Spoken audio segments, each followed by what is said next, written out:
어느 가을밤 나는 대학 기숙사에서 이상한 경험을 했다. 그날은 평소와 다름없이 밤이 깊어가고 있었고 나는 기숙사 방에서 과제를 하고 있었다. 룸메이트는 주말을 맞아 집에 갔고 나는 방에 혼자 남아 있었다.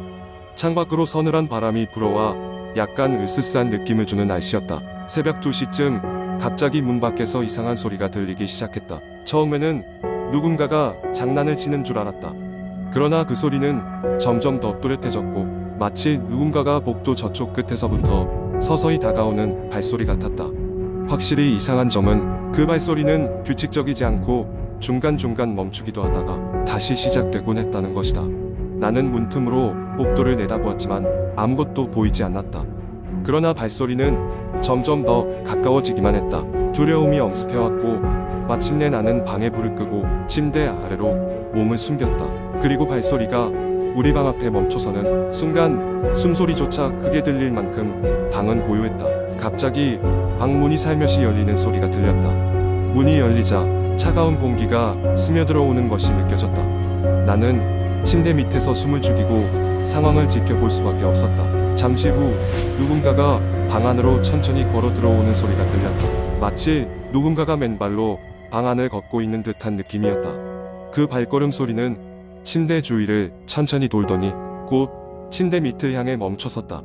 나는 심장이 마구 뛰기 시작했고 그때 그 사람 또는 무엇인지 모를 존재가 소곤소곤 그러나 똑똑히 들릴 만큼 차갑게 속삭였다. 거기 있는 거 다 알아. 나는 몸이 굳어버렸고 도망칠 엄두도 내지 못한 채 그저 가만히 있었다. 그러나 그 차가운 속삭임이 더 이상 들리지 않자 나는 다시 천천히 방 밖을 살폈다. 발소리는 복도 저 멀리 사라지고 있었고 다시 문이 닫히면서 방은 고요해졌다. 며칠 후 나는 그날의 경험을 양호사에게 이야기했다. 그녀는 한숨을 쉬며 몇 해 전 그 복도에서가 대학생이 실종되었다는 이야기를 들려주었다. 그리고 가끔 밤에 혼자 있는 학생들이 이상한 발소리나 속삭임을 경험하곤 했다는 것이다. 하지만 모두가 그 이야기를 믿지 않는다는 듯 그녀는 미소 지었다. 나는 그 후로도 가끔씩 그날 밤을 떠올리며 기숙사 복도를 지날 때마다 가슴이 두근거리곤 한다. 내가 정말로 그 밤에 무언가를 마주친 것인지 아니면 단지 피로에 지쳐 환각을 본 것일 뿐인가는 여전히 의문으로 남아있다. 하지만 그날 밤의 차가운 공기와 그 속삭임은 결코 잊을 수가 없다. 두 번째 이야기. 어느 작은 마을에 민수라는 대학생이 있었다. 민수는 여름 방학을 맞아 친구들과 함께 여행을 계획했다. 그들은 서울에서 멀지 않은 농촌에 작은 펜션을 빌리기로 했다. 인터넷에서 펜션을 예약하는 중 유난히 눈에 띄는 숙소가 있었다. 다른 펜션들에 비해 지나치게 저렴했기 때문이다. 일뷰도 거의 없었지만 산속에 위치해 있어 신비로운 느낌을 주는 사진들이 그들을 사로잡았다. 차를 타고 3시간가량 달린 끝에 도착한 펜션은 사진 속에서 본 것보다 훨씬 낡아 보였다. 하지만 오랜만에 친구들과의 여행이라는 생각에 그들은 별다른 의심 없이 숙소로 들어갔다. 주인장은 중년의 남성이었고 그들을 반갑게 맞아주었다. 하지만 어딘가 모르게 그들은 그 남자에게서 소름 끼치는 긴장감을 느꼈다. 첫날 밤 그들은 펜션 근처를 산책하기로 했다.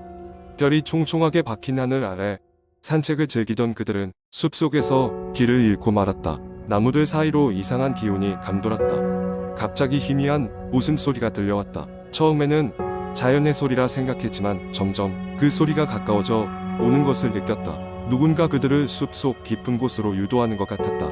겁에 질린 그들은 숙소로 돌아가기로 했다. 돌아오는 길은 이상하게도 아까울 때와 전혀 딴판이었고 그들은 한참을 헤맨 끝에 겨우 숙소로 돌아올 수 있었다. 방에 들어오자마자 모두 지친 나머지 잠이 들었지만 민수는 쉽게 잠들지 못했다. 어둠 속에서 누군가 방 안을 지켜보는 듯한 느낌이 강하게 들었기 때문이다. 다음 날 아침 한 친구가 사라진 것을 발견했다. 그들은 급히 주인장에게 도움을 청했지만 그는 대수롭지 않게 그 친구가 아침 일찍 나갔을 것이라고만 했다. 느낌이 좋지 않았다. 남은 친구들은 마을 사람들에게 도움을 청하려 했으나 펜션 주변에는 아무도 보이지 않았다. 심지어 휴대전화까지 이상하게도 신호가 잡히지 않았다. 시간이 지날수록 불안감은 커져갔다. 그날 밤 민수는 잠결에 이상한 소음을 들었다. 소리에 이끌려 창밖을 내다보니 숲속에서 희미한 불빛들이 흔들리고 있었다. 두려움을 무릅쓰고 밖으로 나가자 그곳에서 사라졌던 친구를 발견했다. 그는 무표정하게 서 있었고 그 옆에는 이상한 형체들이 불을 들고 서 있었다. 민수가 다가가려 하자 형체들이 친구를 숲속 깊숙한 곳으로 다시 데려가기 시작했다. 민수는 그들을 따라가며 부르짖었지만 숲속은 점점 더 짙은 어둠으로 변해갔다. 그 순간 뒤에서 누군가 그의 어깨를 붙잡았다. 놀라 돌아보니 주인장의 얼굴이 보였다. 그는 속삭이듯 말했다. 너도 곧 알게 될 거야. 그 순간 민수의 머릿속에 부정할 수 없는 공포가 가득 찼다. 마치 벗어날 수 없는 큰 비밀과 마주한 것 같은 기분이었다. 그날 이후로 그와 그의 친구들은 실종된 것으로 남게 되었다. 마을 사람들은 그 지역 펜션이 오래전부터 저주받은 곳이라며 한동안 그곳에 가까이 가지 않았다. 현재 그곳은 폐쇄된 채 숲속에 묻혀있다. 하지만 가끔씩 그곳 주변을 지나는 사람들은 희미하게나마 웃음소리를 들을 수 있다고 한다.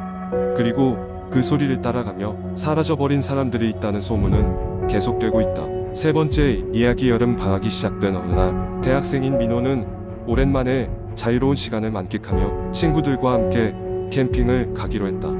그들은 과제를 마치고 한적한 교외에 산속 캠핑장을 예약했다. 도심을 벗어나 자연 속에서 보내는 일주일은 모두에게 큰 기대였다. 도착한 캠핑장은 평소보다 한산했다. 평일이라 그런가 싶었지만 그들은 오히려 조용한 분위기에 마음이 편했다. 짐을 풀고 텐트를 설치한 뒤 민호와 그의 친구들은 산책을 나갔다. 숲길을 따라가며 산새 소리를 듣고 맑은 공기를 마시니 도심에서 느끼지 못했던 해방감이 밀려왔다. 그렇게 걷다 보니 작은 오두막을 발견했다. 아무도 살지 않는 듯 창문엔 먼지가 쌓여 있었고 문짝엔 거미줄이 하얗게 얽혀 있었다. 한 친구가 호기심에 이 안에 뭐가 있을까 하고 가볍게 웃으며 말을 꺼냈다. 민호는 별로 관심 없다는 듯 대답했다. 별거 없겠지. 그냥 오래된 헛간일 뿐이야. 그러나 이상하게도 그날 저녁부터 민호는 계속해서 오두막이 신경 쓰였다. 눈을 감으면 오두막의 모습이 어른거렸고 한 구석이 불안하기 시작했다. 친구들과 모닥불을 피우고 저녁을 먹으면서도 자꾸 그쪽을 힐끗거리게 되었다. 나머지 친구들은 농담을 하며 웃고 떠들었지만 민호는 이상하게도 공허함을 느꼈다. 밤이 깊어갔고 숲속은 정막에 잠겼다. 친구들이 하나둘씩 잠자리에 들고 민호만이 여전히 잠들지 못했다. 텐트 안에서 뒤척이다가 그는 결국 결심을 했다. 오두막을 다시 한번 보고 오면 마음이 괜찮아질지도 몰라. 민호는 조용히 텐트에서 나와 손전등을 챙기고 숲길을 향해 걸어갔다. 오두막이 있는 방향으로 발걸음을 옮길수록 심장이 더 빠르게 뛰었다. 그리고 그곳에 다다랐을 때 민호는 손전등을 펴고 오두막을 비추었다. 문득 그는 문이 조금 열려 있다는 것을 알아차렸다. 낮에는 분명히 굳게 닫혀 있었는데 지금은 틈이 벌어져 있었다. 무언가에 이끌리듯 민호는 천천히 다가가 문을 밀고 안으로 들어섰다.